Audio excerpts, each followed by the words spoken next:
pessoal, agora eu não enxergo mais nada que está aparecendo no chat, tá? Então, se for muito importante, vocês abrem o microfone e me avisem. Gente, então, a aula de hoje sobre termodinâmica, parte 3, tá? Onde nós vamos estudar o que seria a máquina térmica ideal, né? Então, a máquina térmica que teria o ciclo onde nós teríamos o melhor rendimento possível, tá? Por isso então que eu botei inclusive essa fotinho aí, né, no motorzinho, porque se o motor que funcionasse segundo essa máquina térmica ideal, né, nós teríamos o melhor rendimento possível e nós teríamos então maior aproveitamento de energia para a execução de um trabalho, lembrando que o trabalho pode ser, né, o levantamento de um pistão que pode fazer com que rodas sejam, que uma máquina funcione, etc. Tá, gente? Então, basicamente, a aula vai tratar sobre essa questão da máquina térmica, certo? Da máquina térmica ideal. E depois, no finalzinho, a gente vai falar sobre um conceito muito importante dentro da termodinâmica, um conceito que é muito complexo, inclusive, para o entendimento de alunos pós-ensino médio. Porque é um conceito bem complexo mesmo, então eu vou tentar simplificar ao máximo para vocês, porque eu reconheço, né, que é um dos conceitos mais complicados a serem estudados dentro da física, apesar de que a gente só vai falar um pouquinho sobre ele, né? Vou tratar ele de uma forma bem elementar com vocês, certo? Então, seguindo aqui, gente, para começar essa aula, eu vou começar com uma revisão das leis da termodinâmica, né? Foram as leis que a gente estudou até então. Basicamente, nós temos a primeira lei, certo? A primeira lei da termodinâmica, que é uma lei de conservação de energia, onde nós temos que a variação de energia interna de um sistema que pode ser descrito como, por exemplo, um cilindro que contém um gás dentro, né? Então, isso aqui seria uma representação simples de aplicação das leis da termodinâmica, né? Então, nós temos um cilindro com um êmbolo aqui, certo? Se eu conseguir desenhar a parte do êmbolo, eu vou ficar mais feliz, né? Tá difícil. Beleza. Então, nós temos um gás aqui, né, dentro desse cilindro aqui com esse êmbolo, né? E quando nós adicionamos calor para esse sistema, certo? Se nós adicionarmos calor para ele, botarmos aqui uma quantidade de calor, esse calor aqui ele vai ser absorvido pelo gás, né? Então a gente considera que esse calor aqui é positivo quando a gente recebe, quando o gás recebe calor, né? Então quando ele recebe calor, a gente identifica isso aqui como sendo um calor de valor positivo, né? Então e isso vai causar uma variação da energia interna dentro desse gás. Então, nós teremos aqui, dentro da cálculo da quantidade de energia desse sistema, a quantidade de calor que ele recebe, ou, se for um calor negativo, o calor que ele cede, né? Ele pode ceder calor, certo? Então, o calor vai ser negativo. E, ao mesmo tempo, que pode causar a variação da energia interna desse gás que está dentro daquele êmbolo, é o trabalho realizado por ele, né? Então, na equação nós temos um sinal de menos trabalho, porque no momento que esse gás aqui ele é aquecido, esse gás então ele pode se expandir e realizar trabalho. Ou seja, o que seria realizar trabalho aqui? Seria empurrar o êmbolo para cima, né? Se ele empurra o êmbolo para cima, né? Se o gás realiza trabalho, então aqui é um trabalho positivo, realiza trabalho, tá? Se nós temos um trabalho negativo, menor que zero, né? Alguém realiza trabalho sobre o gás, né? Algum ente externo, pode ser o próprio sistema mecânico, né? Se a gente for pensar numa máquina térmica como um trem, né? O próprio sistema mecânico empurra de volta o êmbolo para baixo, né? Isso seria um trabalho realizado sobre o gás. Então aqui, ó, um trabalho realizado sobre o gás, deixa eu melhorar minha letra aqui para ficar mais fácil para vocês entenderem, sobre o gás. E então isso aqui seria um trabalho negativo, alguém empurrando o êmbolo para baixo, seria um exemplo disso, tá? Então aqui um trabalho positivo seria o gás empurrando o êmbolo para cima, e o trabalho negativo alguém empurrando ele de volta para baixo, tá? Só que se a gente analisar aqui a equação, um trabalho realizado pelo gás, ele empurrando, faz uma diminuição da energia interna dele. É óbvio, né? Porque ele está gastando a sua energia para empurrar o êmbolo para cima. Quando alguém empurra o gás, empurra o êmbolo para baixo, né? Um agente externo faz isso, é como se a gente estivesse adicionando energia, porque aí o trabalho vai ser negativo, aí fica menos vezes menos, como a gente sabe, isso aqui dá mais, ou seja, um aumento da energia interna. Então, a primeira lei da termodinâmica, ela trata exclusivamente das questões de energia, de absorção do gás ceder energia, né? Ou que ele perde energia. Então, trata exatamente sobre isso, tá? Então, resumindo, né? Obviamente que na nossa aula passada foi bem mais debatido sobre isso, falando inclusive dos casos especiais. O que eram os casos especiais? Quando nós tínhamos variações, transformações isotérmicas, adiabáticas, isovolumétricas, né? E isobáricas, e a gente tinha algumas variações nessa equação aqui, certo? Então, quando nós tínhamos uma transformação isobárica, o que acontecia com essa equação? Isso aqui é discutido na aula passada. Então, se tu não lembra bem, ou se tu dormiu durante a aula, eu espero que tu reveja, porque são algumas situações importantes que podem aparecer nos exercícios de vocês, tá? Já a segunda lei, pessoal, a segunda lei, ela fala sobre o funcionamento de uma máquina térmica, tá? Como é que vai funcionar uma máquina térmica? O que nós precisamos para ter uma máquina térmica? Né? Uma máquina que funciona recolhendo o calor de um certo local, realizando o trabalho e ejetando o restante do calor em uma outra parte, né? Então, para enunciar essa segunda lei aqui, vocês vão lembrar que nós sempre tratamos com uma fonte quente. Então, nós temos uma região dessa máquina térmica que nós chamamos de fonte quente. Se a gente pensar novamente no trem, na Maria-Fumaça, né, que é o exemplo mais padrão que nós temos, seria a caldeira dessa Maria-Fumaça, onde o pessoal colocava o carvão lá para queimar, para aquecer a água, certo? Então, e a água virar vapor, e esse vapor passar pelas tubulações e girar, né, os pistões da Maria-Fumaça. Então, esse calor, então, ele era retirado e era ejetado dentro de um sistema mecânico, né? E esse sistema mecânico, ele realiza trabalho, certo? Ele realiza trabalho, ele faz gerar o pistão. Só que, como a gente viu na aula passada, né? Então, eu vou chamar isso aqui de Q1, tá? Para dar nome a esse calor. A maior parte do calor, inclusive numa Maria-Fumaça, né? A maior parte da energia, e a gente tem que entender que calor é energia, né? A maior parte do calor era ejetado na fonte fria. Ou seja, máquinas térmicas têm rendimentos muito ruins, né? Em sua maioria, inclusive os automóveis, né? Automóveis a gasolina, automóveis a diesel, possuem rendimentos baixíssimos, né? A maior parte da energia da queima do combustível é jogada fora, né? Porque a gente não consegue construir ainda máquinas que tenham rendimentos muito bons. Inclusive, né? A segunda lei da termodinâmica, ela trata da seguinte relação. Ela diz que o trabalho realizado, né, por uma máquina térmica, ela é a diferença das energias, né, que nós temos da retirada da energia da fonte quente e da energia que é jogada lá para a fonte fria, certo? A diferença de energia entre essas duas fontes, né, é o trabalho realizado. E a gente sempre vai ter duas fontes, uma fonte quente e uma fonte fria, tá? Isso tem que ficar claro para vocês. Eu não vou poder pegar toda a energia da fonte quente e utilizar ela para realizar trabalho. Isso é fisicamente impossível. Tá? A segunda lei não permite que tu faça isso. Né? Aí cai naquelas historinhas lá que vocês possivelmente veem, né, nos fake news, nos videozinhos no YouTube, que o cara diz que construiu um motor perpétuo, que tem um motor perfeito, né? Isso não existe, porque está violando a segunda lei da termodinâmica. Se alguém conseguisse fazer isso, possivelmente essa pessoa ela ganharia o prêmio Nobel, $1 milhão, e nós estaríamos queimando os livros de física, né? Do segundo ano, no caso. Então, pessoal, não caio muito nessas lorotas aí de motor infinito. Porque motor infinito viola a segunda lei da termodinâmica, tá? Então, seria fisicamente impossível tu construir um motor que converte 100% da energia dele em trabalho, tá? E isso fica bem claro quando a gente vai analisar o rendimento do motor.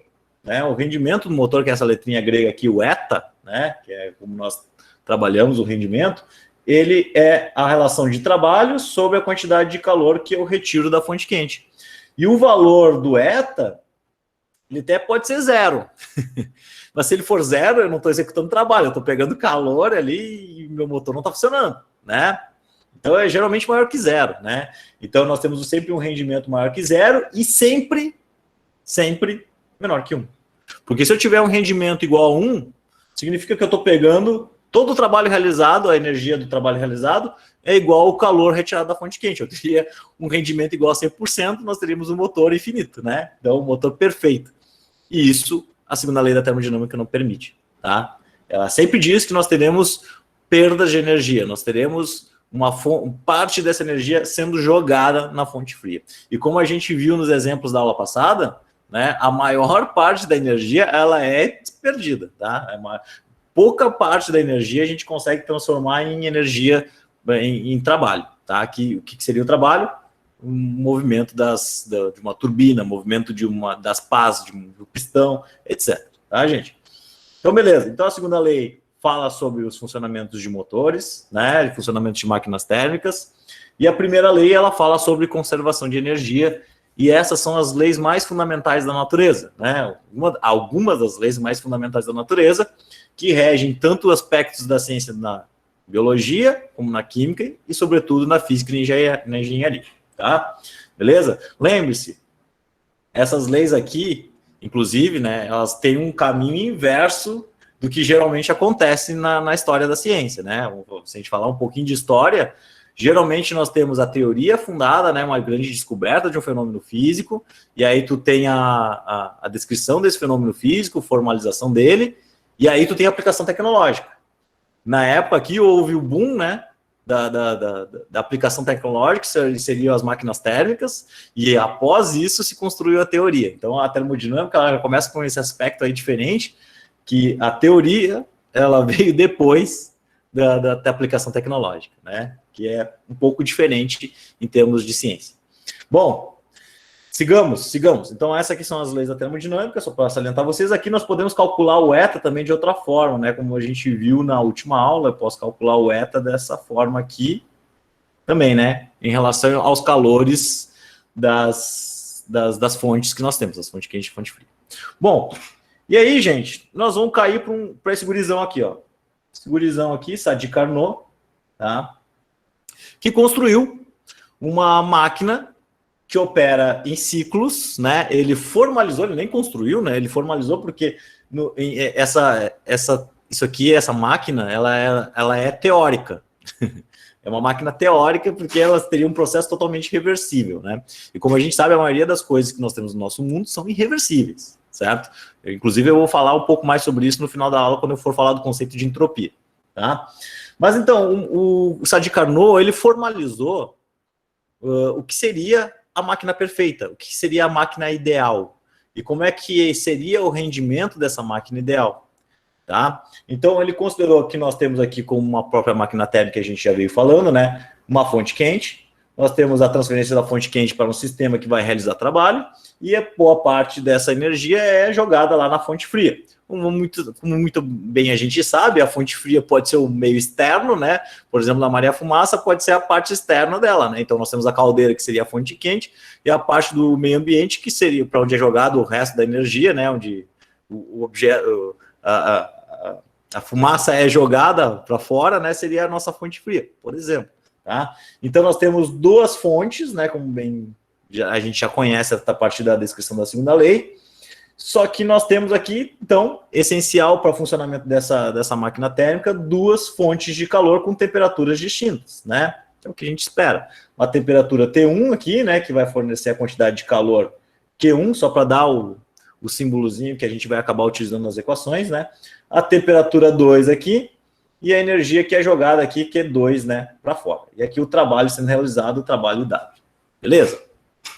Vamos ver como é que é a descrição dessa máquina. Essa máquina, para ser ideal, funcionando sobre essas duas temperaturas, ela precisa seguir um ciclo que eu vou demonstrar aqui pelo diagrama PIV, tá? Esse diagrama aqui, para a máquina de Carnot, tá, para o ciclo de Carnot, ele é muito bem conhecido e ele é muito bem estabilizado, porque seria a máquina perfeita, como eu havia dito para vocês. E como é que é o ciclo termodinâmico dessa máquina térmica?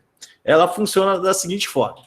Primeiro, a gente tem uma transformação do gás, né, na primeira parte do ciclo, que seria uma expansão isotérmica. Tá?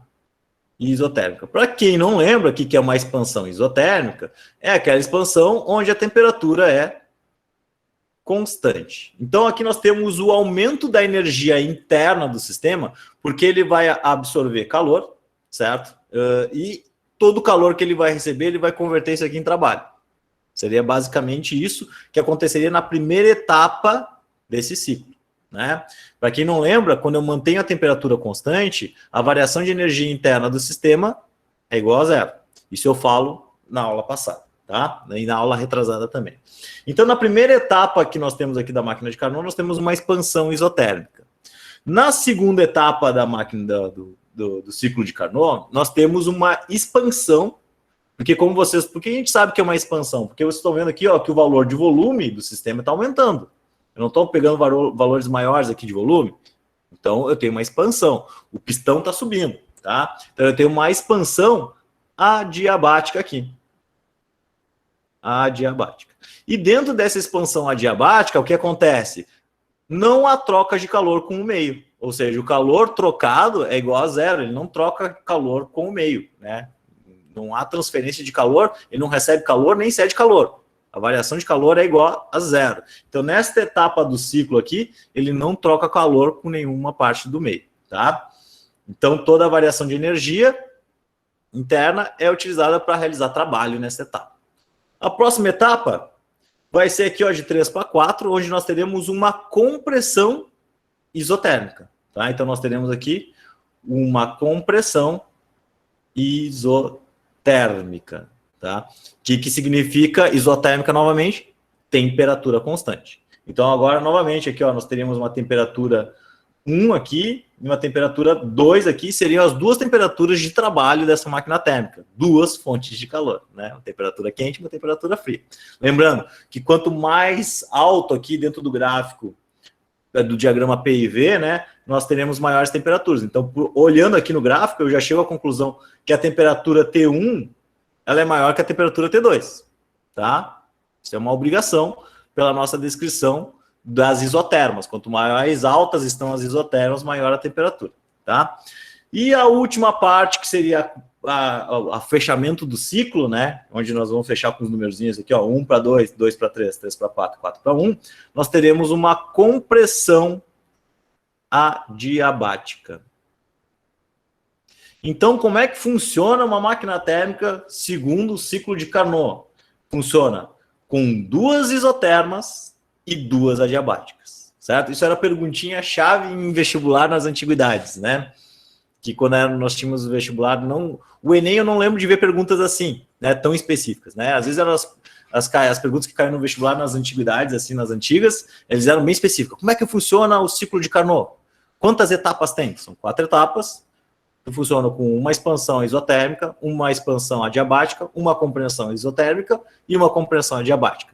Se eu tenho um motor ou uma máquina térmica que funciona seguindo esse ciclo termodinâmico aqui, nós temos um motor que teria o maior rendimento possível.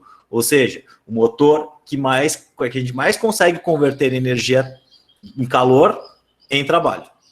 Seria o motor de maior rendimento possível e não seria igual a 100%.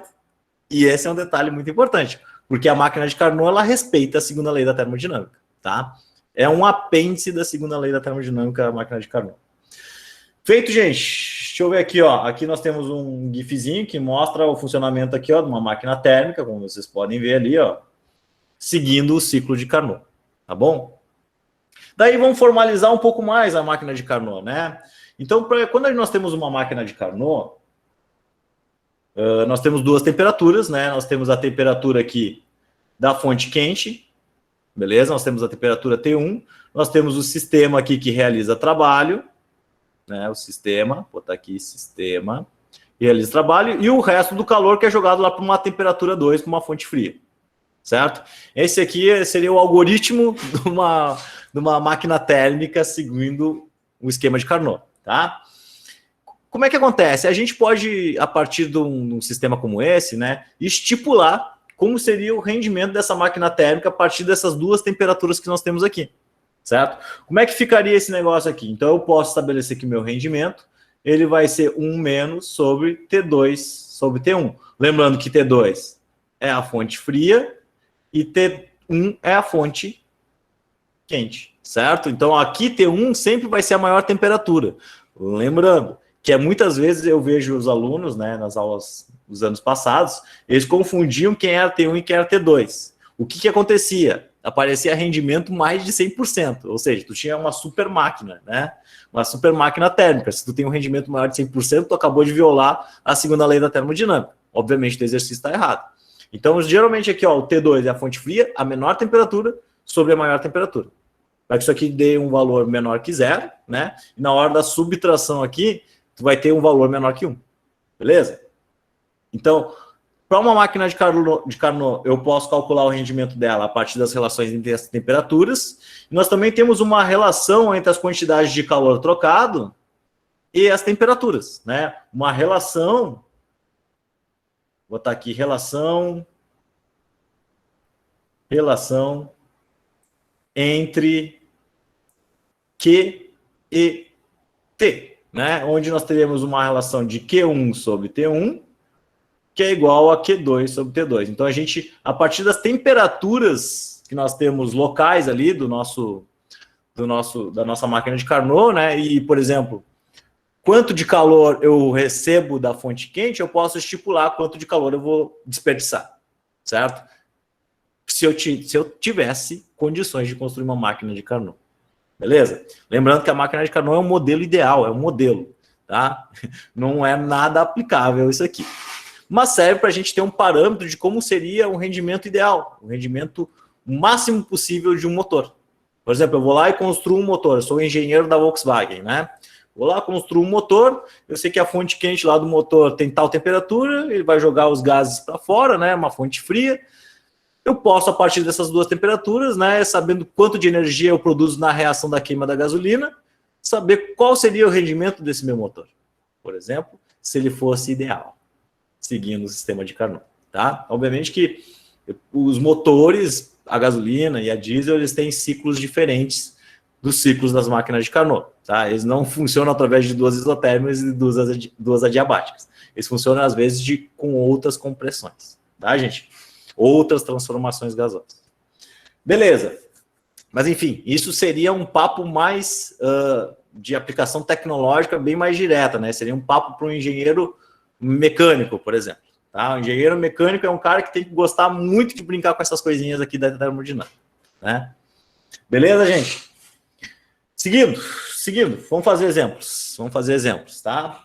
Para ficar mais claro para vocês como é que pode aparecer para vocês essas brincadeirinhas aqui nas nossas aulas, nos nossos exercícios, como é que a gente vai trabalhar o sistema de Carnot, tá? Então, olha só, nós temos aqui o esquema, representa a troca de calor e realização de trabalho de uma máquina térmica. Os valores T1 e Q2 não foram indicados, mas deverão ser calculados durante a resolução dessa questão. Considerando os dados indicados no esquema, se a máquina operasse segundo o ciclo de Carnot, beleza, ele está me dizendo que a máquina opera segundo o ciclo de Carnot, então eu vou usar as equações da máquina de Carnot, tá? Então ele pergunta, a temperatura T1 da fonte quente seria em Kelvin, ele quer saber qual é a temperatura aqui, o calor rejeitado para a fonte fria, quanto seria, e o rendimento da máquina, tá? Que informações eu tenho?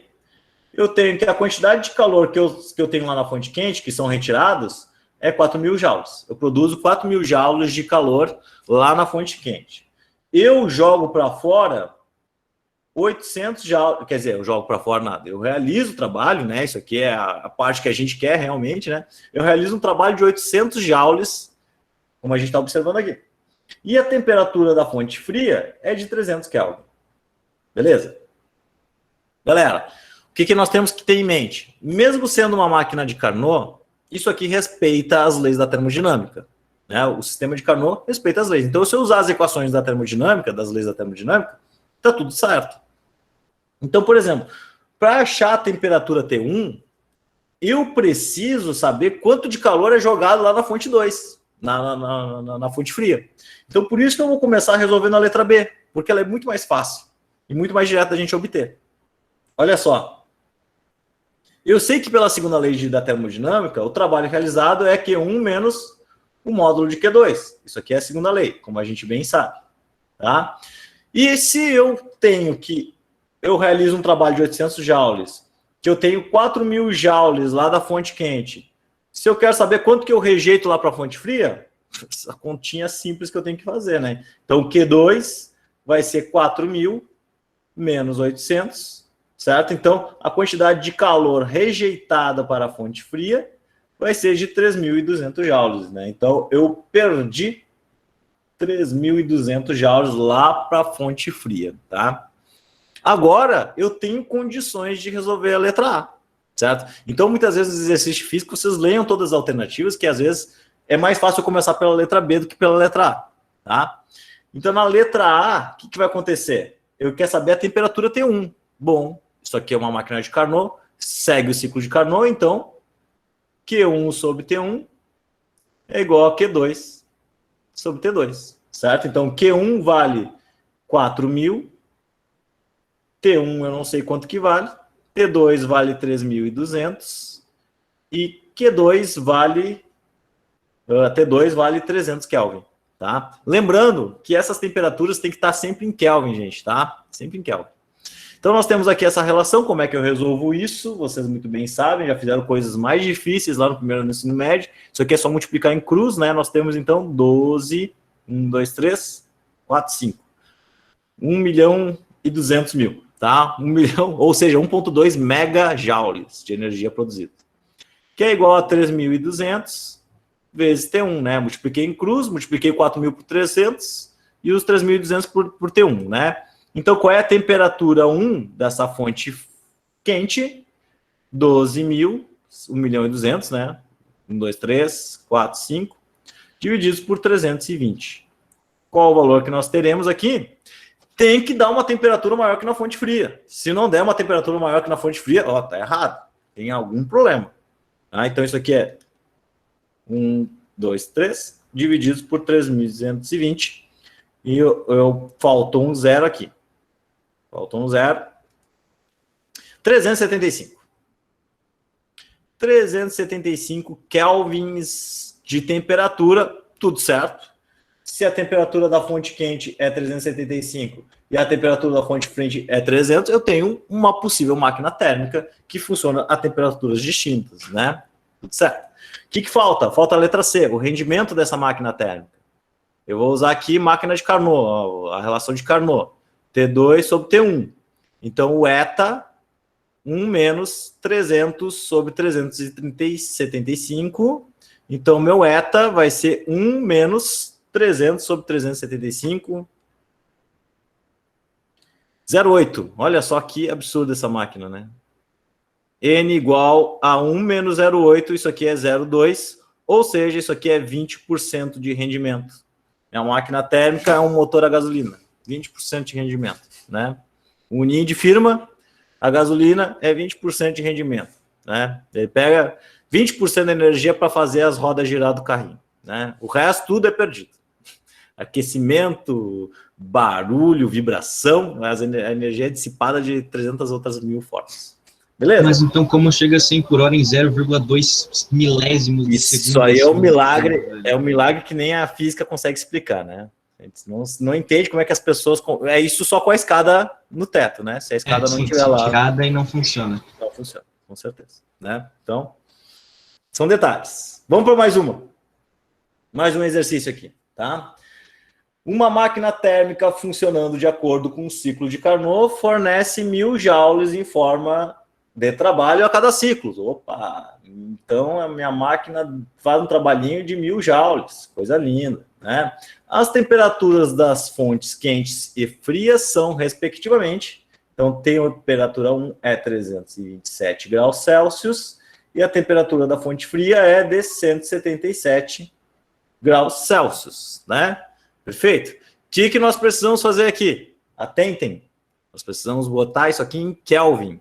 A unidade de Celsius não é utilizada na termodinâmica, tá? Ao contrário que nós fazíamos lá na termologia, que nós usávamos, né? Agora não. Eu preciso passar isso aqui para Kelvin. A gente soma com 273. Quem não lembra como é que transforma Celsius para Kelvin, tem que voltar lá nas primeiras aulas de física do ano, tá? 327 mais 273. Isso aqui dá um valor incrível de 600 Kelvin. 600 Kelvin, aqui mais 273 também. Nós temos 273 mais 177, 450. 450 Kelvin, beleza? Show! Olha o rendimento dessa máquina. É a letra A, ele quer saber qual é o eta, tá? Qual é o valor do eta, que é o rendimento. Então, meu rendimento vai ser 1 menos temperatura fria sobre temperatura quente. 450 sobre 600. Então, meu eta vai ser 1 menos 450 sobre 600. Isso aqui dá 0,75. Uma máquina lamentável também, ó. 1 menos 0,75, isso aqui é 25%. 0,25. Ou seja, a minha máquina que funciona com 25% de rendimento. E lembrando que isso aqui seria a máquina perfeita nesses casos. Seria o máximo rendimento possível da máquina que trabalha segundo um ciclo de Carnot. Se ela não trabalha segundo um ciclo de Carnot, certamente o rendimento dela vai ser muito menor. Muito menor. Tá? Letra B. As quantidades de calores trocadas com as fontes. Com as fontes. Aí, meus queridos, como é que eu vou saber os calores se eu não tenho nenhum calor aqui? Né? Eu tenho a temperatura 1 aqui, jogo aqui para o sistema realiza trabalho, e aí eu jogo o resto lá para a fonte fria, que é o T2, né? Ele quer saber qual é o valor de Q1 e qual é o valor de Q2. Quais são as quantidades de calor aí que são transferidas da fonte quente para o sistema e da fonte do sistema para a fonte fria, tá? Então, olha só. Para saber isso aí, eu vou usar algumas relações da termodinâmica, que são passadas lá na segunda lei. Por exemplo, que o eta é trabalho sobre Q1. Né? Trabalho sobre Q1. Então, se eu já sei que o eta vale 0,25 e que eu tenho 1000 joules de energia aqui, qual é a quantidade de calor que eu peguei da fonte quente?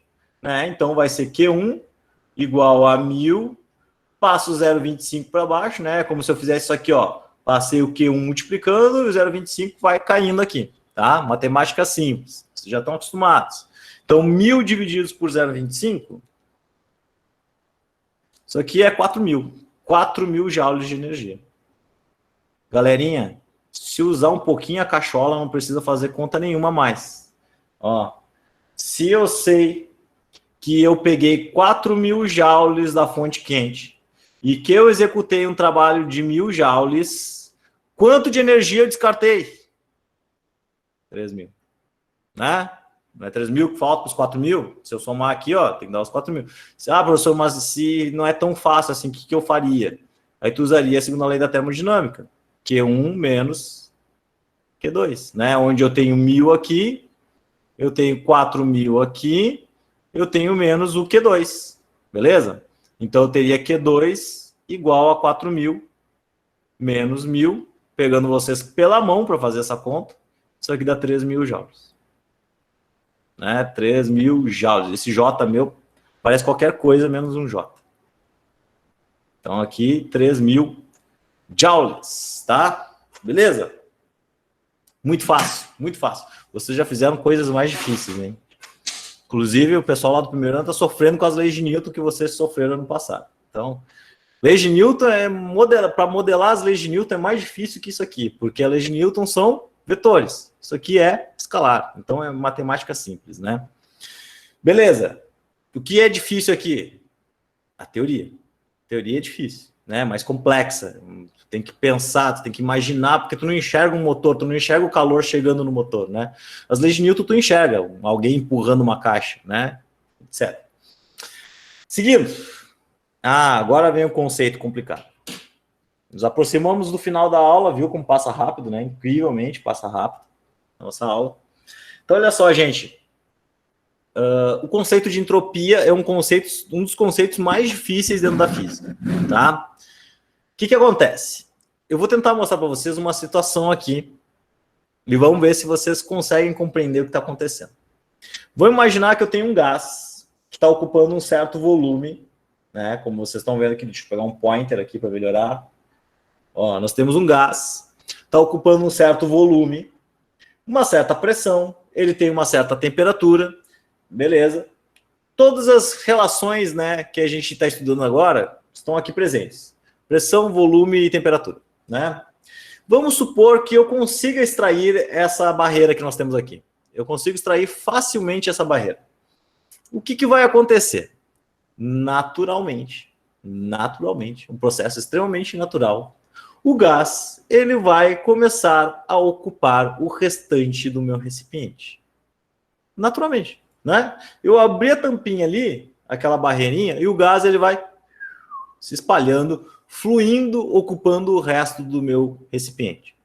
Este é um processo normal, é um processo que a gente já imagina que vai acontecer. A gente não imagina que quando eu tirar essa tampinha daqui, o gás ele vai ficar ocupando só aquela região. A gente não imagina isso. A gente imagina que vai acontecer um processo de aumento do volume desse gás. Se o volume vai aumentar, a pressão diminui, certo? Porque aqui eu estou considerando que a temperatura não irá se modificar dentro desse processo. Beleza? Porque não há troca de calor aqui. Não há troca de calor nem com o ambiente. Então, gente, isso aqui é um processo que a gente chama de processo irreversível. Por que é um processo irreversível? Porque esse gás, ele não conseguirá naturalmente voltar a ocupar essa região inicial que ele ocupava. Ele só vai fazer isso se o Thiago chegar lá e começar a empurrar todas as partículas do gás de volta. Ah, empurra, meu, volta, volta. Então, se um agente externo como eu empurrar, bom, aí eu já estou interferindo. E isso aí, eu já estou acabando com a reversibilidade do meu processo, né? Eu estou fazendo a força bruta ali, estou empurrando todo mundo para dentro. Naturalmente, esses gases, essas partículas aqui, elas não voltariam a ocupar aquele espaço lá. Somente aquele espaço. Certo?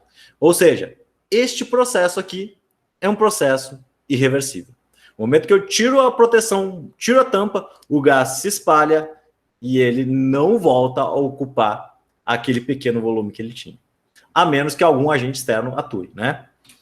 Gente, isso aí tem a ver com o conceito de entropia, tá? Entropia, na verdade, é como a gente diz, é o aumento da desordem ou da aleatoriedade de um sistema físico, né? Eu tenho um sistema físico e ele, naturalmente, a tendência dele é aumentar a sua aleatoriedade, aumentar a sua desordem. O sistema geralmente tende a ser caótico, tá? A gente costuma dizer que a entropia do universo, ela sempre aumenta, ou seja, o grau de desordem das coisas sempre tende a aumentar, tá? Então, basicamente, ano passado, a gente poderia dizer que a entropia da turma de vocês era muito alta, porque o grau de desordem da turma de vocês era muito alto, né? Inclusive, várias vezes os professores estiveram lá conversar com vocês, porque a entropia estava muito alta, né? Vocês estavam muito aleatórios ano passado. Então, se eu fosse fazer uma piada nerd com vocês, seria isso, né? Seria dizer que a entropia da turma de vocês era muito alta, porque vocês tinham um grau de desordem que começava a turma quietinha e daqui a pouco a turma já estava conversando, já estava o fulaninho saindo da cadeira para ir conversar com outro ciclano, e assim por diante, tá? Na física, as coisas tendem a se tornar aleatórias também e aumentar a sua desordem. Vou dar um exemplo aqui, ó, olha só. Nós temos um bloco de gelo que vai mostrar para vocês como a entropia do universo ela geralmente aumenta, tá? Então eu tenho um cubo de gelo, um cubinho, tirei lá do refrigerador.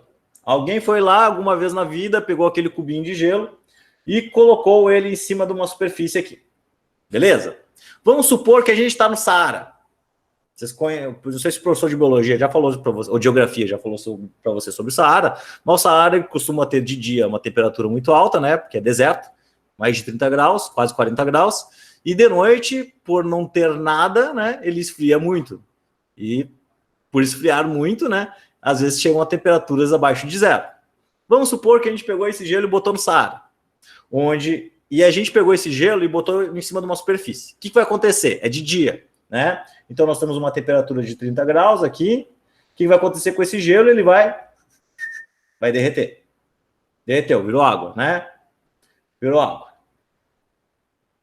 Vamos supor, e isso aqui é um processo natural. É um processo que ninguém precisa interferir, né? Eu coloquei o gelo dentro da superfície, o processo natural dele é o quê? Se tornar líquido, né? Realizar a fusão e se tornar líquido. Mas vamos supor que a temperatura, então, passa a ser de menos 5 graus Celsius de noite, né? É uma coisa que pode acontecer naturalmente. Mas essa aguinha que nós temos agora aqui, que tinha virado água, ela consegue voltar a ser um cubo de gelo? Não. Ela não vai ser um cubo de gelo. Ela vai ser um montoado de gelo ali que tem um formato totalmente aleatório. Ou seja, o processo, que eu vou botar aqui que virou um gelo novamente, esse processo de desgelo daquele cubinho é um processo de aumento de entropia. Aumentou a entropia dele, aumentou a desordem dele, porque é um processo irreversível. Se fosse possível essa água voltar a ser um cubo de gelo, né, se fosse possível isso acontecer naturalmente, significaria que a entropia do sistema não iria aumentar, certo? A entropia, ele voltaria a ter a ordem que ele tinha antes, certo? Então, como isso aqui não é um processo que acontece naturalmente, como é que... Ah, mas vocês vão me dizer, tá, professor, mas eu consigo fazer aquele pedaço de água ali voltar a ser um cubo de gelo? Claro, tu consegue. Tu vai lá e tu vai, como um agente externo, tu vai pegar aquela água, vai recolher ela e vai botar dentro de uma forma e vai colocar no freezer, né? Faria isso. Mas o processo natural não aconteceria. Ou seja, a entropia aumentou. O grau de desordem aumentou aqui. Outra questão aqui, que é o do frasco de perfume, né? O calor pode fazer com que as partículas do perfume que nós temos ali, elas saiam, né, para fora do perfume, elas espraiam, né?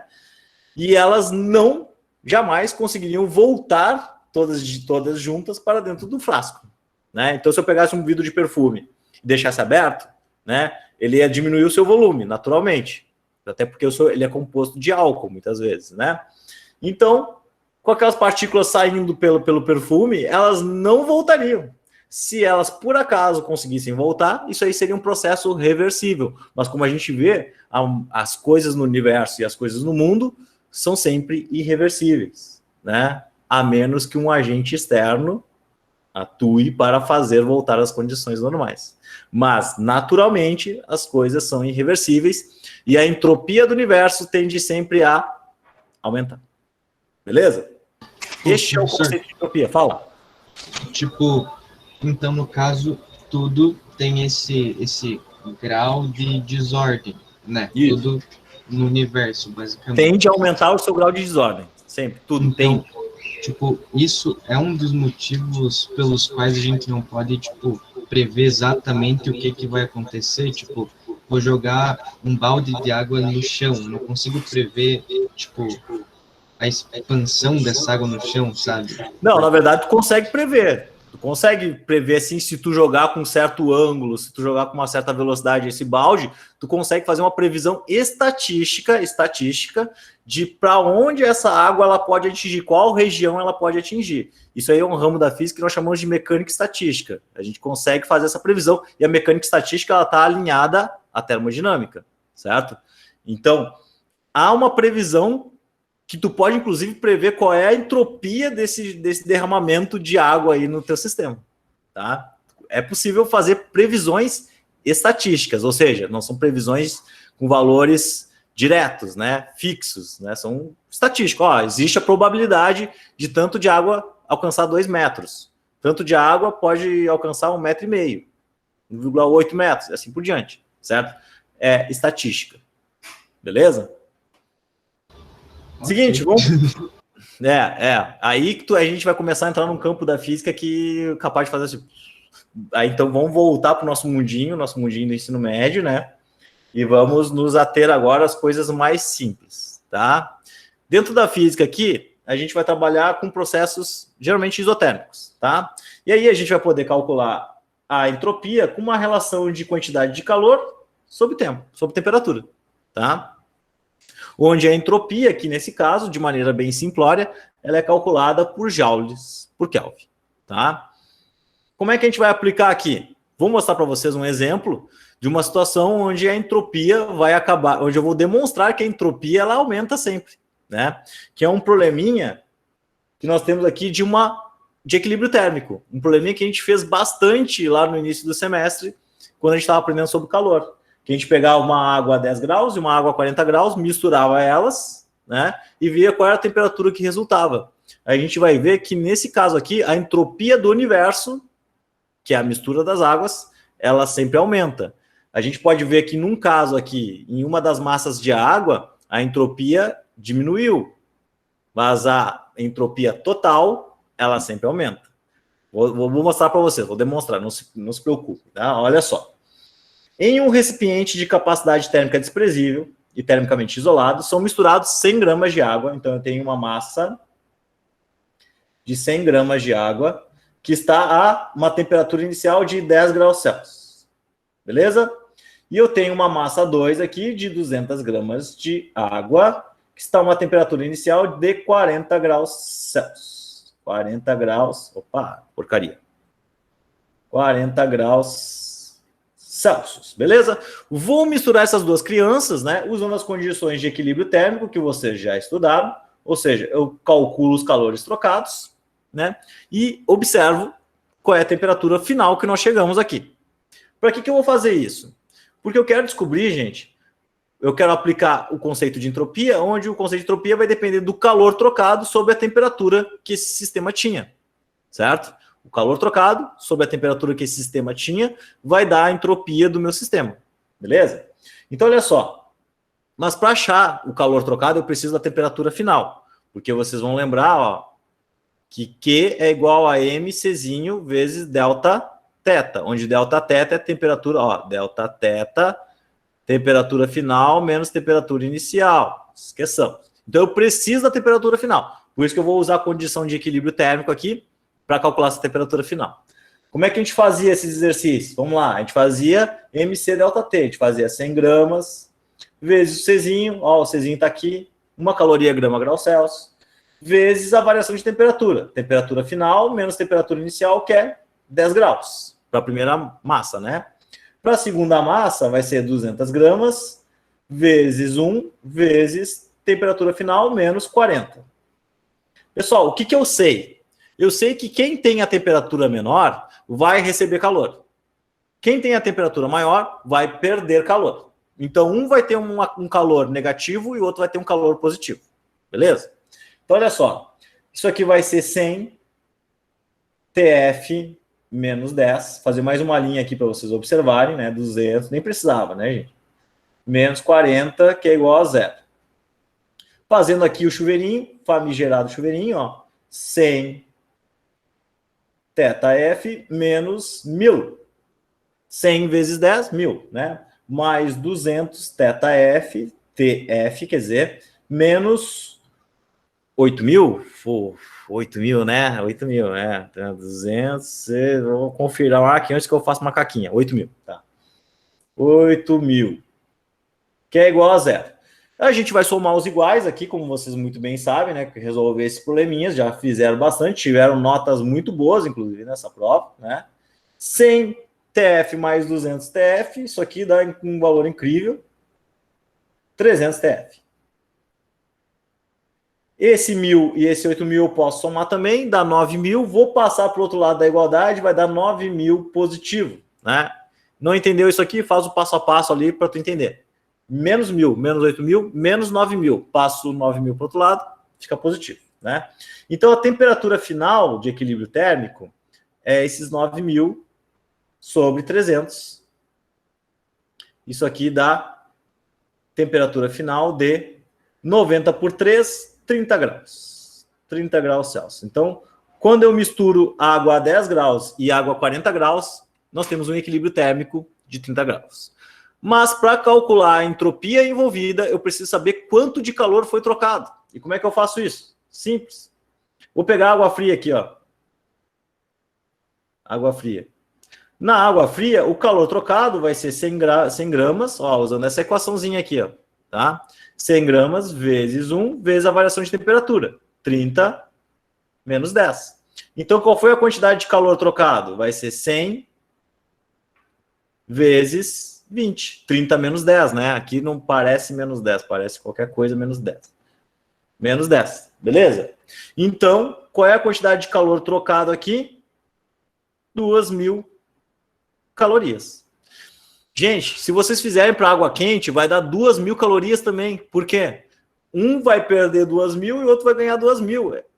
É cálculo de energia. A energia não pode ser perdida nem ser criada, tá? Ela tem que se manter um equilíbrio aí.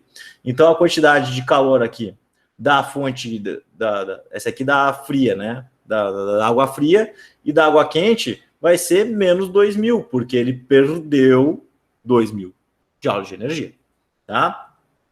Beleza. Então, pessoal, o que eu preciso para calcular a entropia? Finalmente vou calcular a entropia aqui. Eu preciso da quantidade de calor sobre a temperatura. Mas a temperatura tem que estar em Kelvin e a quantidade de calor em Joule, porque a entropia é medida Joule em Kelvin. Beleza? Então, o que eu vou fazer? Vou pegar esse calor aqui que tem 2.000 calorias e vou transformar para joules, né? Se vocês lembrarem, uma caloria é 4,18 joules. Isso está no caderno de vocês em algum momento. Então, se eu tenho 2.000 calorias, quantos joules eu tenho? Só fazer uma regrinha de 3. Que, na verdade, é só multiplicar por 4,18 aí, né? 2.000 vezes 4,18, isso aqui dá um valor incrível, 8.360. 8.360 joules. Falta a minha temperatura. A temperatura que eu vou usar para analisar a entropia envolvida é a temperatura inicial deles. Ou seja, aqui 10 graus Celsius, para passar para Kelvin é só somar com 273. Isso aqui dá 283 Kelvin. Nesse aqui, do 1 e do 2, era 40 graus mais 273. Isso aqui, 40 mais 273, 303. 313 kelvins. Agora estamos com a faca e o queijo na mão para analisar a entropia envolvida nos dois sistemas. Olha só. No primeiro, que era água fria, a entropia, então vou botar aqui, água, vou botar com outra cor, até para chamar a atenção de vocês, tá? Vou pegar uma outra corzinha aqui. Não se preocupem, a aula está chegando no final, falta pouco. Então, olha só, água fria. Para água fria, a entropia envolvida vai ser a quantidade de calor que ele absorveu, ou seja, os 8.360 positivo, dividido pela temperatura dele, 283. Isso aqui dá um valor de 8.360 divididos por 283. Isso aqui dá 29,54. 0,54 joules por Kelvin. Para água quente, o que aconteceu com a água quente? Nós tínhamos 8.360 divididos por 313. 313, né? Que não parece um 3. Mas é 3, tá? 8.360 divididos por 313, isso aqui dá... 8.360 divididos por 313, 26,7. Menos, porque aqui o calor é negativo, porque ele perdeu, não se esqueçam disso, sinal importante. Menos 26,7 joules por Kelvin. Agora eu vou fazer o link com vocês. A água fria, ela aumentou a entropia dela, por quê? Porque ela aumentou essa temperatura, né? Ela ganhou calor, as moléculas estavam lá vibrando, elas começaram a vibrar mais, ou seja, aumentou a aleatoriedade delas, beleza? A água quente perdeu calor, as moléculas estavam vibrando lá enlouquecidas, começaram a vibrar mais devagar, ou seja, a gente organizou mais o sistema, ou seja, diminuiu a entropia dele. A gente tornou mais organizadinho. Quando eu aumentei a temperatura, eu desorganizei mais. Quando eu diminuí a temperatura, eu organizei mais. Mas, lembra que a entropia do universo sempre aumenta? Se eu analisar a entropia total do sistema, vai ser a soma da entropia da água fria, 29,54, mais a variação da entropia do segundo. Ou seja, olha ali, 29,54 menos 26,7, 2,84. Ou seja, a entropia do universo aqui, qual é o universo? A água quente e a água fria, ela sempre aumenta. Sempre aumenta. Mesmo ali, que pontualmente na água quente, a entropia tem diminuído. Mas ela diminuiu porque ela aumentou muito a aleatoriedade da água fria. Certo, gente? Cabeça de vocês, possivelmente, tá?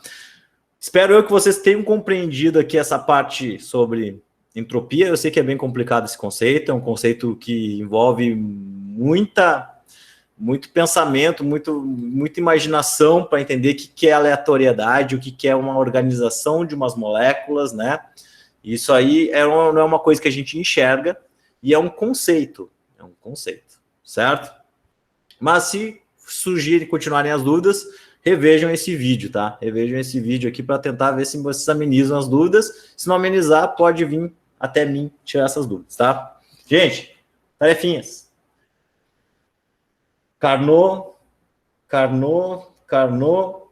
entropia e entropia. Esse aqui é bem facinho, aplicação de entropia, e esse aqui é um pouquinho mais complicadinho, é parecido com o que eu fiz agora, tá? Ele é uma questão de equilíbrio térmico também ali, bem parecido com o que eu fiz.